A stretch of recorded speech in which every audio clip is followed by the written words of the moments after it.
bagaimana caranya sholat mayit.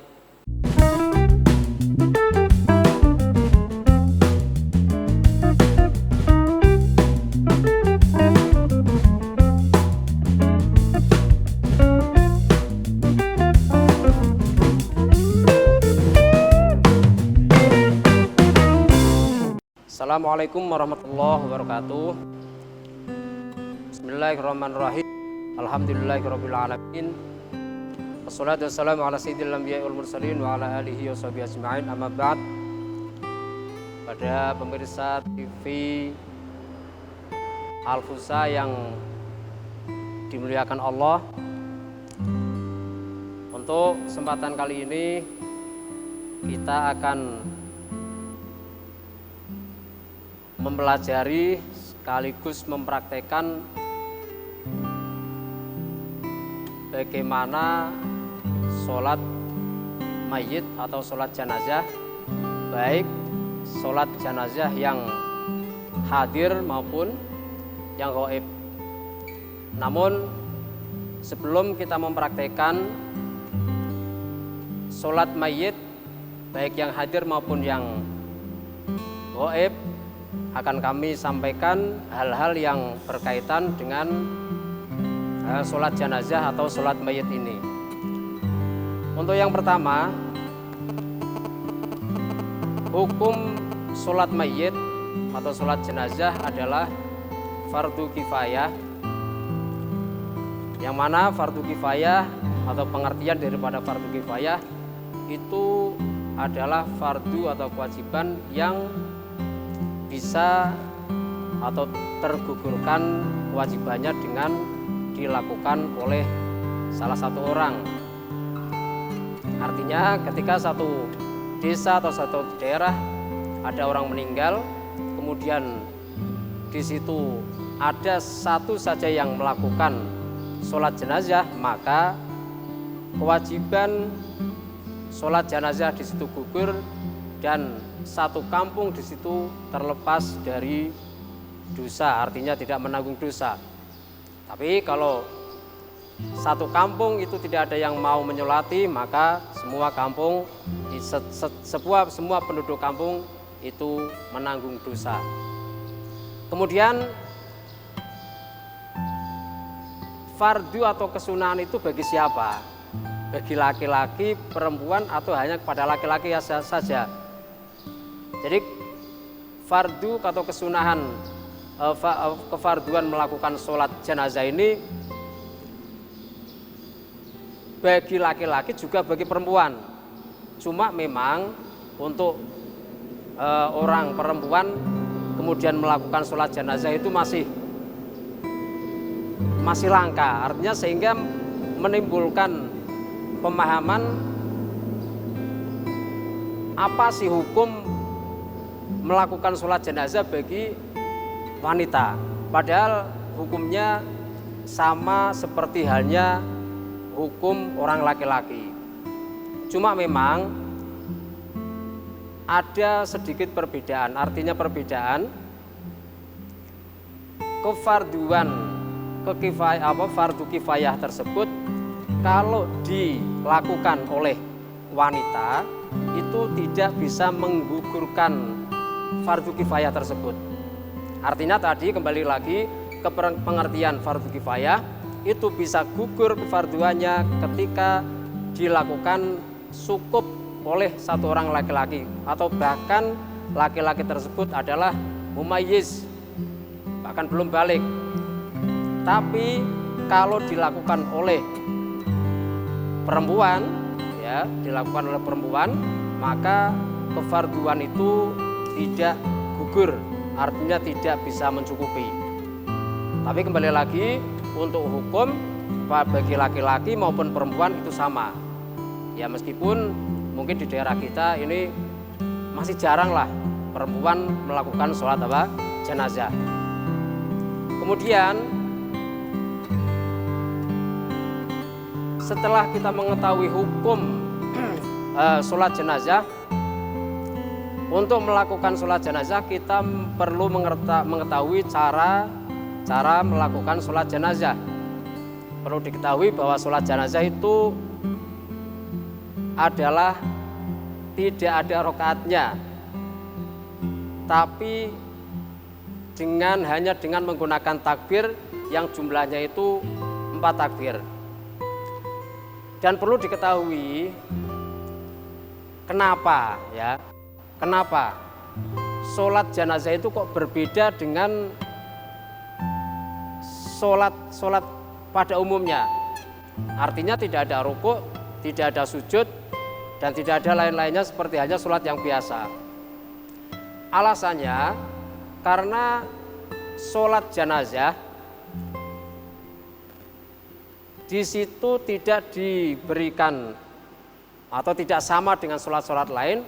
Di situ menjaga kepahaman orang-orang awam atau orang-orang bodoh agar mereka tidak menganggap bahwa kita itu ketika sholat itu menyembah atau sholat kepada mayit atau manusia yang sudah mati. Ya, jadi untuk menghilangkan prasangka atau kepahaman orang-orang awam bahwa kita itu sholat itu berarti menyembah kepada manusia, dalam hal ini manusia yang sudah mati, maka sholat jenazah di sini tidak diberikan rukuk, sujud, dan lainnya, atau dikatakan berbeda dengan sholat yang pada umumnya. Kemudian untuk bacaan-bacaan di dalam sholat jenazah, yang pertama tentu niat, ya. Yang kedua pada rakaat pertama nanti membaca Fatihah. Setelah membaca Fatihah, takbir yang kedua itu membaca sholawat, ya, sholawat Ibrahim yang lengkap, Allahumma sholli ala sayyidina Muhammad wa ala ali sayyidina Muhammad kama shallaita ala sayyidina Ibrahim wa ala ali sayyidina Ibrahim kama barakta ala Allahumma sholli ala sayyidina Muhammad wa ala ali sayyidina Muhammad kama shallaita ala sayyidina Ibrahim wa ala ali sayyidina Ibrahim wa barik ala sayyidina Muhammad wa ala ali sayyidina Muhammad kama barakta ala sayyidina Ibrahim wa ala ali sayyidina Ibrahim fil alamin innaka Hamidum Majid. Atau bisa dicukupkan hanya Allahumma sholli ala sayyidina Muhammad wa ala ali sayyidina Muhammad. Kemudian takbir yang ketiga itu membaca doa Allahumma ighfir lahu warhamhu wa'afihi wa'fu anhu. Kemudian yang keempat, Allahumma la tahrimna ajrahu wa la taftinna ba'dahu waghfir lana walahu. Kemudian yang terakhir yaitu salamnya di dalam sholat mayit atau jenazah itu disempurnakan, yaitu assalamualaikum warahmatullahi wabarakatuh.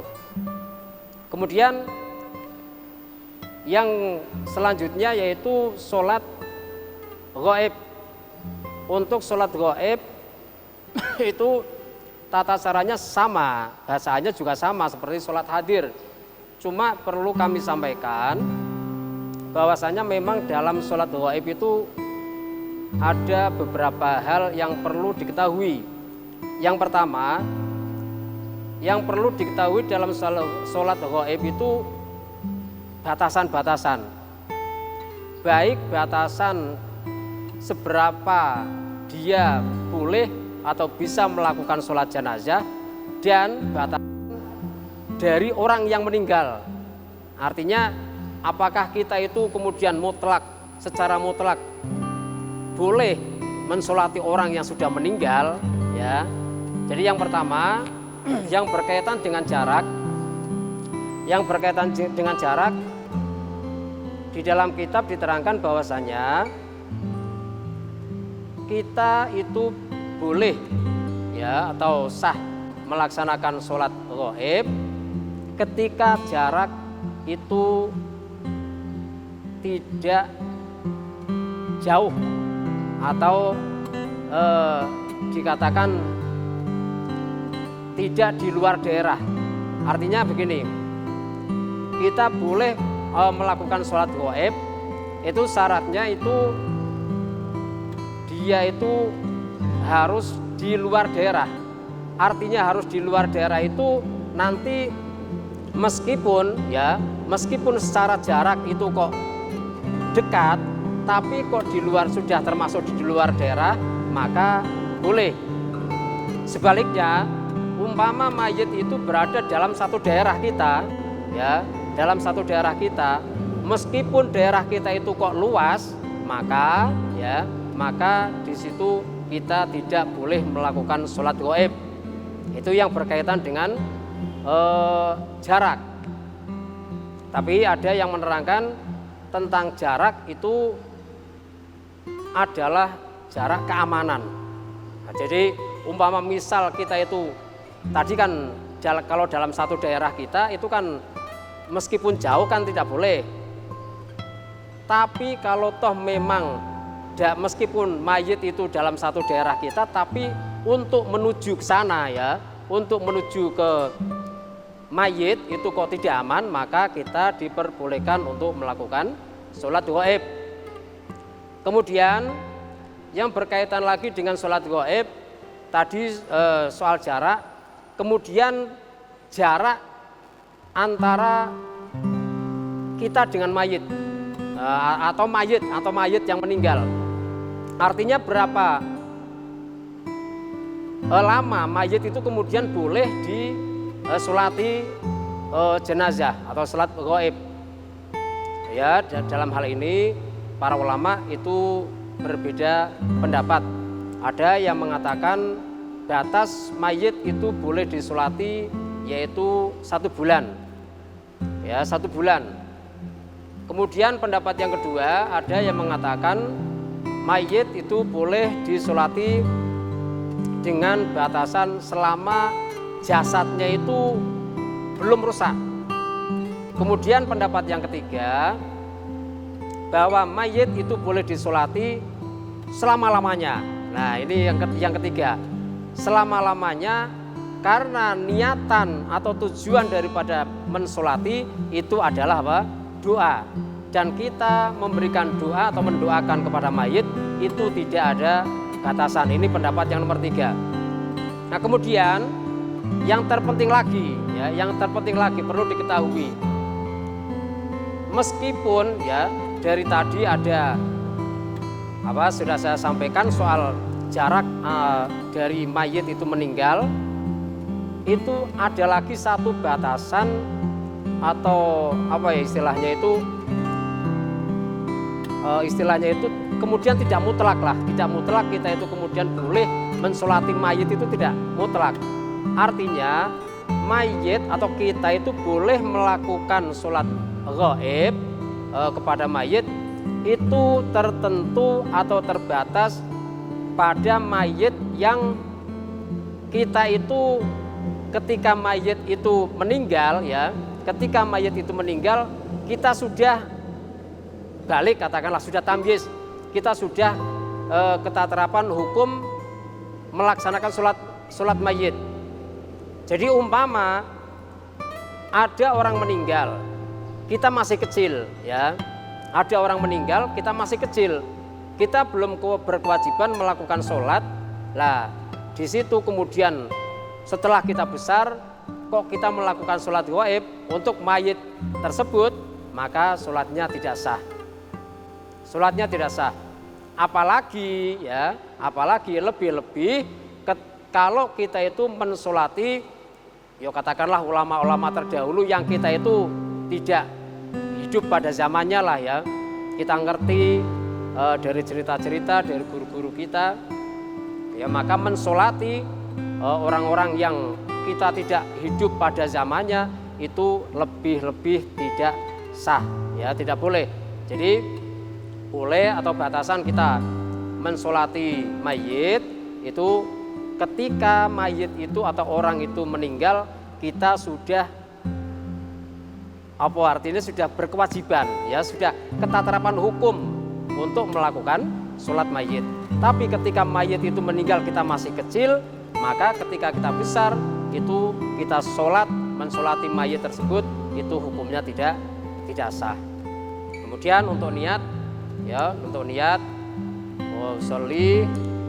usolli sunatal mayyit, arba'a takbirah ya, arba'a takbiratin, jangan arba'a rakaatin ya, karena sholat mayit itu tidak ada rakaatnya.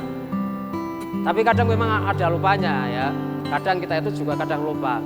Seperti cerita guru saya itu, Syekh Maimun itu, Mbah Maimun itu pernah juga lupa ketika mau mengimami mau sholat mayit, beliau itu lupa. Ini cerita langsung dari beliau mengisahkan.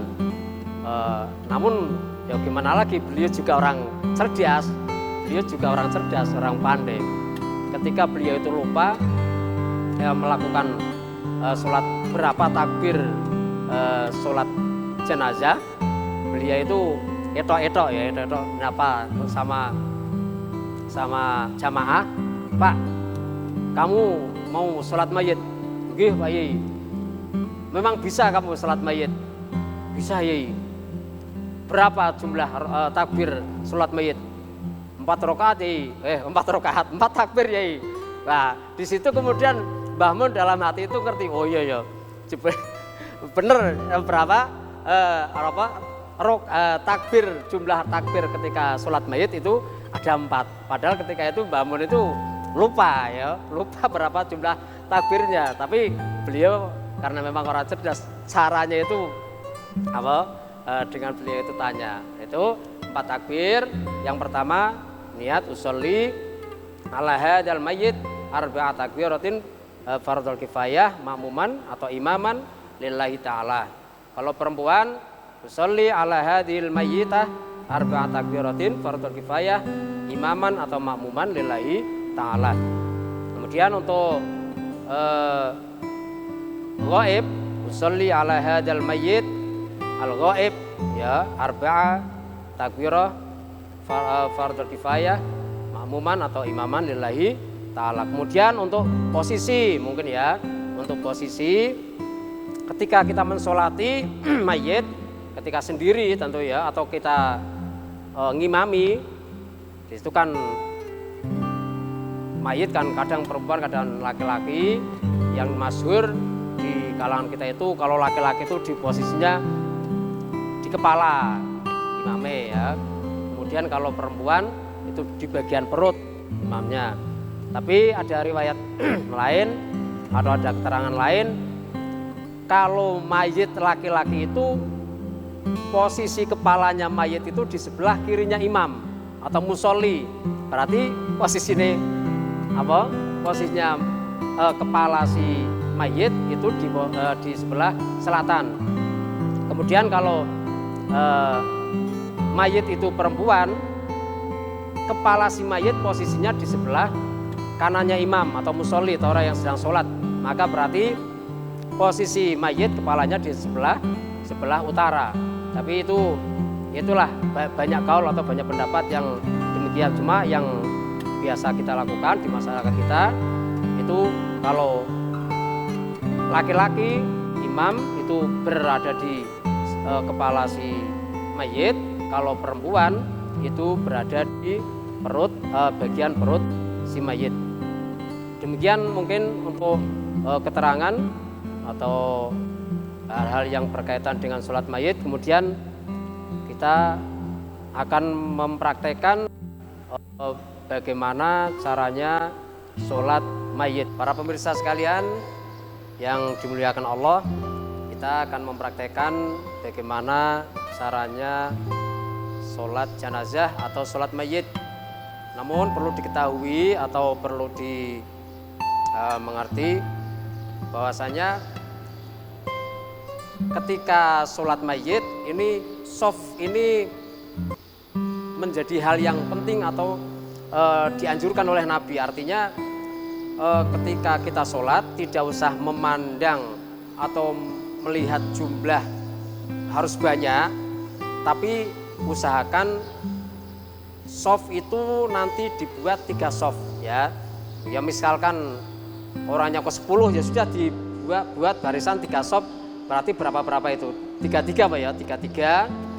Pokok harus dibuat 3 soft. Karena apa? Karena Nabi bersabda bahwasanya mayit atau jenazah yang disolati dengan jumlah 3 shaf itu mayit itu akan diberikan ampunan oleh Allah Subhanahu wa Ta'ala.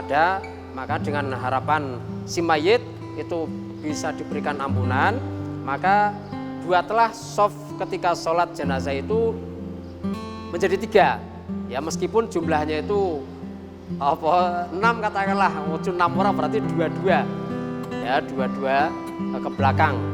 Ini memang aturan atau sabda Nabi seperti itu.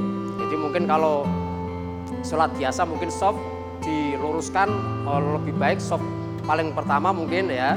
Jadi paling bagus itu shaf yang pertama, kedua dan seterusnya dipenuhi dulu shaf pertama.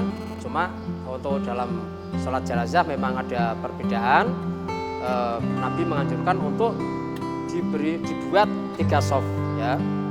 Ya, kita mulai untuk mempraktekkan sholat jenazah. Ayo silakan, dari pertama doa niat sholat jenazah.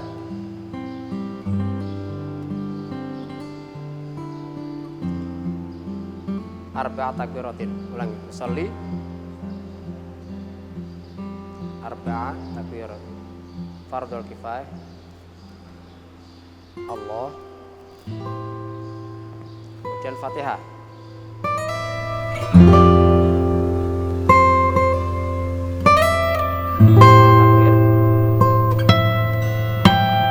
sholawat.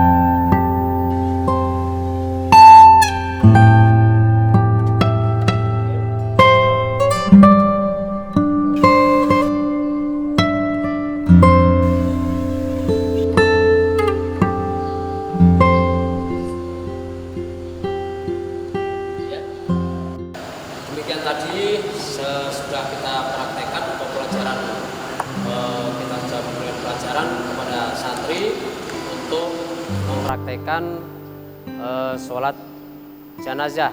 Kemudian untuk sholat jenazah yang gaib, pada dasarnya itu sama seperti caranya, prakteknya sama, doanya juga sama seperti hanya sholat hadir. Cuma kalau gaib itu tentu tidak ada mayitnya karena mayitnya itu gaib di daerah lain. Cuma perbedaannya untuk gaib itu dalam niat sholatnya ya. Jadi niat sholatnya sholli ala hadzal mayyit in fardul kifayah imaman atau ma'muman lillahi ta'ala. Kalau yang gaib sholli alal mayyit.